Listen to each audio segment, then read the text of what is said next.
We are the Gujarat Technological University. Since its inception over a decade ago, GTU has been empowering young and curating minds to realize their true potential. Over 4 lakh inspired students are enrolled with one of the premier academic universities in India. With more than 450 affiliated colleges in its fold operating across 5 zones of the state, GTU, the International Innovative University, your place to move forward.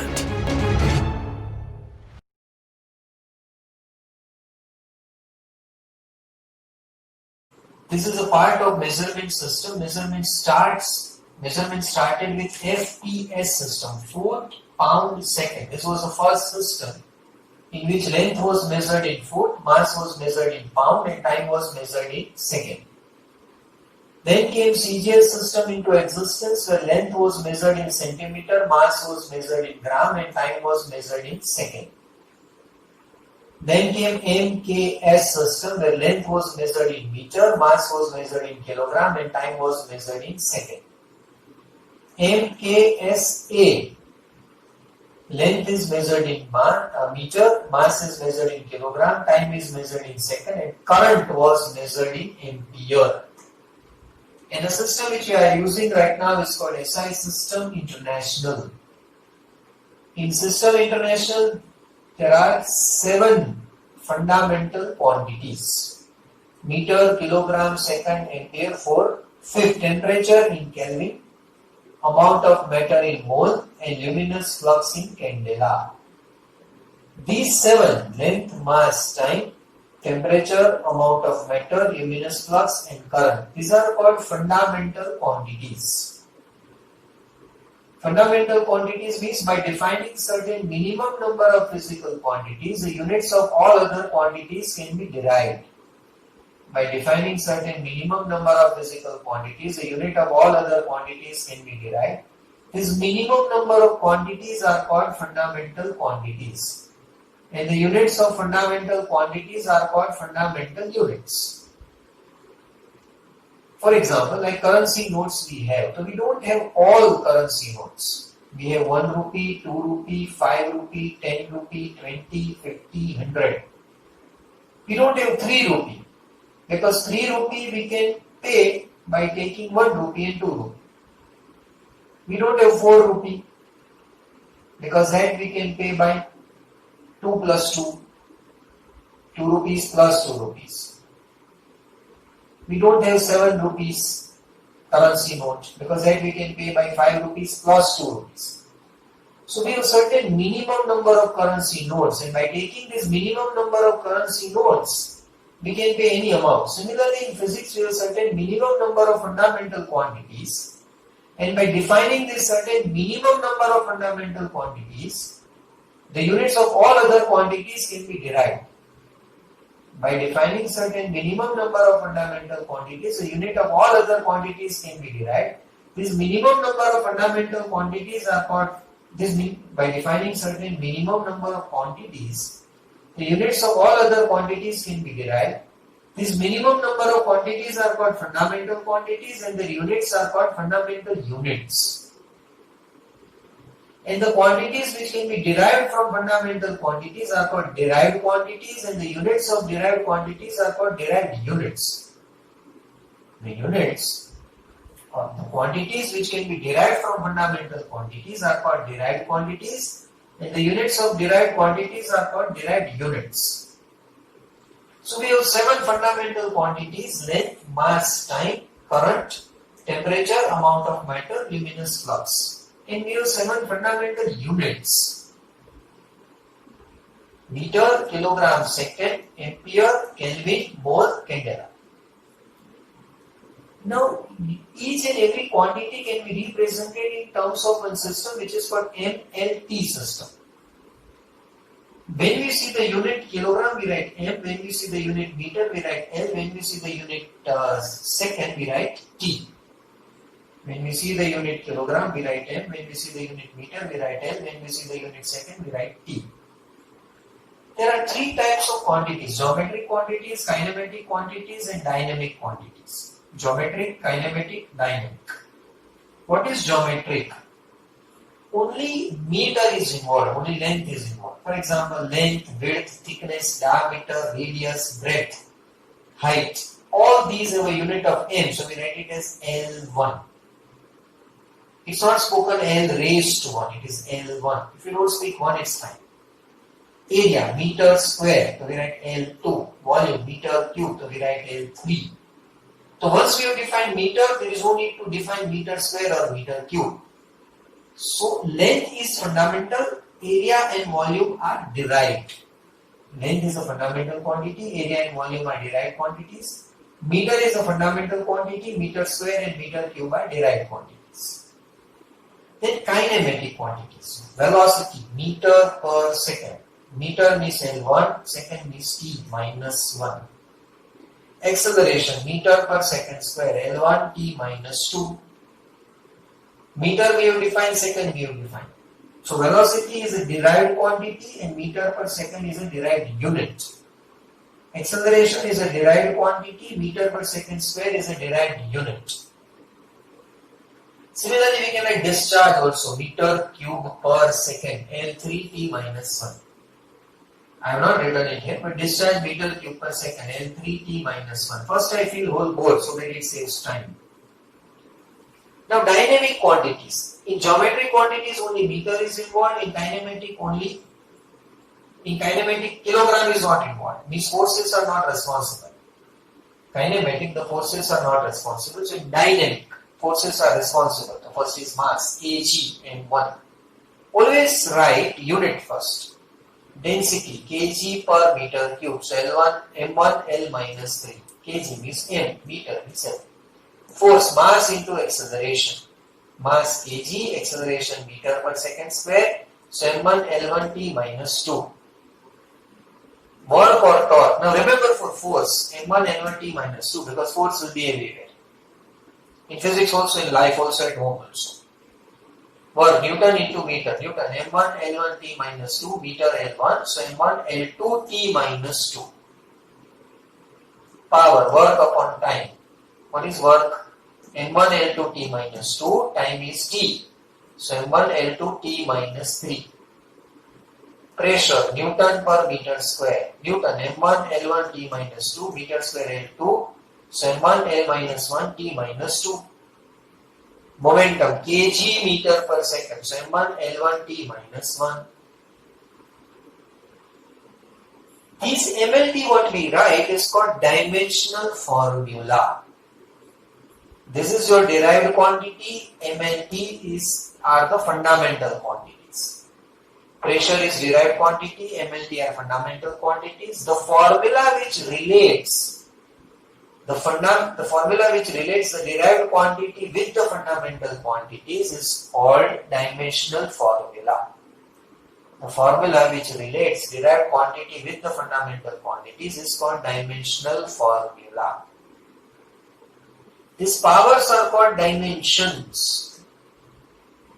So we say that pressure has one dimension of mass, minus one dimension of length, minus two dimension of time.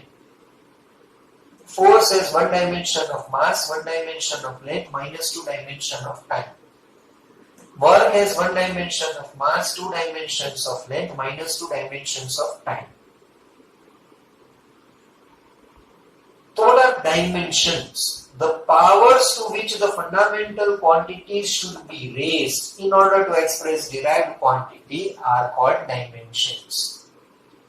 The powers to which the fundamental quantities should be raised in order to express derived quantities are called dimensions. And this method is called dimensional analysis. The method of solving the problems of physics using dimensions is called dimensional analysis. The method of solving the problems of physics using dimensions is called dimensional analysis. Why are we doing this? Why are we expressing in MLT system? Dimensional analysis has three uses. First, to check the dimensional homogeneity of an equation. Second, to express units from one system to another system. And third, to derive the relationship between various physical quantities in a phenomenon. There are three uses of dimensional analysis: to check the dimensional homogeneity of an equation, to express units from one system to another system, to determine the relationship between various physical quantities involved in a phenomenon. Let us understand first application today. First uses of dimensional analysis: to check the dimensional homogeneity. मान लो pressure is equal to power is equal to rho g q. Uppercase P is power, lowercase p is pressure. I want to check whether this equation is right or wrong dimensionally. So first I write dimensional formula of LHS. LHS means power is m1 L2 T minus 3. DF, you don't write short form, you write full form. I have written full form. I have written short form because I have passed this subject. Dimensional formula of RHS, rho G Q. Rho means density kg per meter cube. So m1 L minus 3. G, gravitational acceleration, meter per second square. So L1 T minus 2. Q, discharge, meter cube per second. L3 T minus 1. So M1, L minus 3, L3 cancel, so L1 T minus 3. To left hand side we get M1 L2 T minus 3, right hand side M1 L1 T minus 3. As dimensional formula on both sides of an equation are not same, the equation is dimensionally incorrect. It's not the correct equation. अब मान लो it's given like this कि power is rho g q h. I want to check this. Previously it was rho g q, now rho g q h. So dimensional formula of left hand side, power m1 l2 t minus 3. Dimensional formula of right hand side, rho g q h. Rho density kg per meter cube, m1 l minus 3. G, gravitational acceleration, l1 t minus 2. Q, discharge, l3 t minus 1. H, meter l. m1 l1, l minus 3, l plus 3 cancel. So l2 t minus 3. Left hand side m1 l2 t minus 3, right hand side m1 l2 t minus 3. As dimensional formula on both sides of an equation are same, equation is dimensionally correct.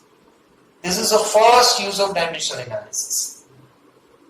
All numericals of dimensional analysis can be solved only if you can remember units and dimensional formula you can derive. So it's compulsory to remember units and compulsory to remember or able to derive dimensional formula. Next time we will move further. Thank you. Namaste friends. Today we will continue with our dimensional and model analysis. Last time we learned one application of dimensional analysis, and that was to check the dimensional homogeneity of an equation.